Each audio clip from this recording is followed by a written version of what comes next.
Bienvenidos al resumen de este gran videojuego. Red Dead Redemption 2 es una obra maestra que nos transporta al ocaso del salvaje oeste, una época en la que las fronteras sin ley dan paso a la civilización moderna. La pandilla de Dutch van der Linde, un grupo de forajidos que lucha por la libertad y la supervivencia, enfrenta su última gran batalla contra la justicia, el progreso y sus propios demonios internos.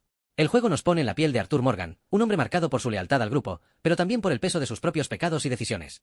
Con paisajes impresionantes, personajes inolvidables y una narrativa cargada de emociones, Red Dead Redemption 2 es mucho más que un simple videojuego. Es una reflexión sobre la redención, la lealtad y el inevitable paso del tiempo. Capítulo 1. Coulte. La huida hacia la nieve. La historia comienza en las heladas montañas de Coulte, donde la pandilla de Dutch ha buscado refugio tras un atraco fallido en Blackwater. Bajo una tormenta implacable, Arthur Morgan y los suyos luchan por sobrevivir. Los rostros están demacrados, el espíritu golpeado, pero Dutch mantiene viva la esperanza con sus discursos cargados de carisma. Durante estas primeras horas, Arthur se muestra como el soldado leal de la pandilla, cumpliendo cada orden sin cuestionamientos. Conocemos también a Mike Bell, un forajido sin escrúpulos cuya presencia sembrará discordia en el grupo.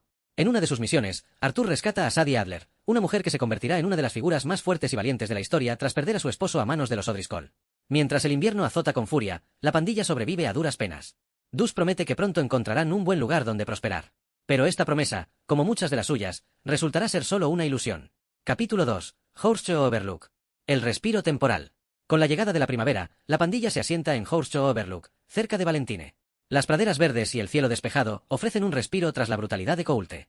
Aquí, Arthur comienza a interactuar más de cerca con los distintos miembros de la pandilla, fortaleciendo lazos con algunos y sembrando dudas sobre otros.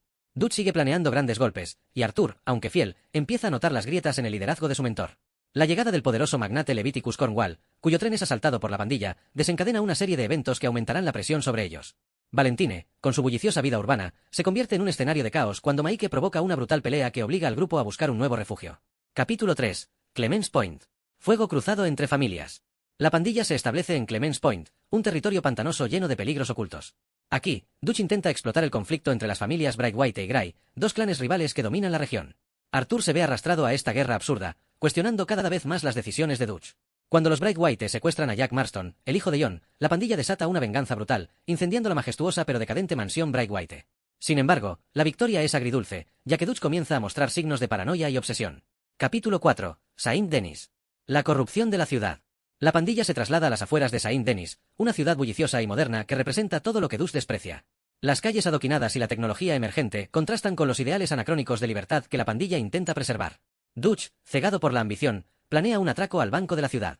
Arthur, cada vez más consciente de la decadencia moral de su líder, sigue adelante por lealtad, pero también por la esperanza de encontrar una salida para los miembros inocentes del grupo. El atraco termina en tragedia. Osea y Lenny mueren, John es capturado y la pandilla se desmorona. Arthur comienza a ver con claridad que Dutch ha cruzado una línea de la que no hay retorno. Capítulo 5. Warma. El infierno tropical. Tras el desastre en Saint-Denis, Dutch, Arthur y otros miembros terminan varados en la isla tropical de Warma. Este capítulo es un infierno lleno de luchas y desesperación. Dutch muestra su lado más despiadado, dispuesto a sacrificar a quien sea para lograr sus objetivos. Arthur, debilitado físicamente y emocionalmente, comienza a cuestionar abiertamente a Dutch. La revolución en la isla ofrece una vía de escape, y finalmente el grupo regresa al continente, pero las cosas nunca volverán a ser iguales. Capítulo 6. Beaver Hollow, el ocaso de la pandilla y la redención de Arthur. El campamento de Beaver Hollow es oscuro y opresivo, reflejo del estado emocional de la pandilla.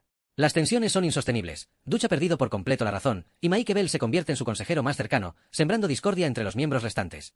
Arthur, diagnosticado con tuberculosis, enfrenta su propia mortalidad. Esta enfermedad, lejos de hundirlo, le ofrece una claridad que nunca antes había tenido. Arthur comienza a comprender que la verdadera fuerza no reside en la violencia, sino en la redención y el sacrificio por los demás. En sus últimos días, intenta ayudar a John Marston a escapar y asegurar un futuro para su familia. La lealtad, que había sido el pilar de la vida de Arthur, se convierte en una carga pesada. Su fidelidad a Dutch se tambalea cuando ve cómo su antiguo mentor traiciona los principios que alguna vez los unieron. Arthur se da cuenta de que la redención no está en seguir ciegamente a un líder, sino en tomar decisiones morales propias. En un enfrentamiento final con Mike, Arthur demuestra que, aunque su cuerpo esté debilitado, su espíritu sigue siendo fuerte. Dependiendo de las decisiones del jugador, Arthur muere con la satisfacción de haber hecho lo correcto, liberar a John y enfrentar su destino con dignidad. Red Dead Redemption 2 es una obra maestra que explora temas profundos como la lealtad, la redención y el precio del cambio. La historia de Arthur Morgan y la pandilla de Dutch van der Linde quedará grabada en el corazón de quienes se atrevan a recorrer estos vastos y peligrosos paisajes. Si buscas una experiencia que te haga reflexionar, emocionarte y maravillarte, este juego es el viaje definitivo. Su muerte no es una derrota, sino una liberación. Arthur Morgan, el forajido endurecido, encuentra finalmente la paz a través de la redención. Y con una reflexión final, yo digo que Arthur finalmente murió en paz tras haber hecho lo correcto, aunque esto no borra sus pecados pasados, aún así, y con la tuberculosis, Arthur lo intento ser un buen hombre. Muchas gracias por ver el vídeo, suscríbanse y nos vemos en la próxima.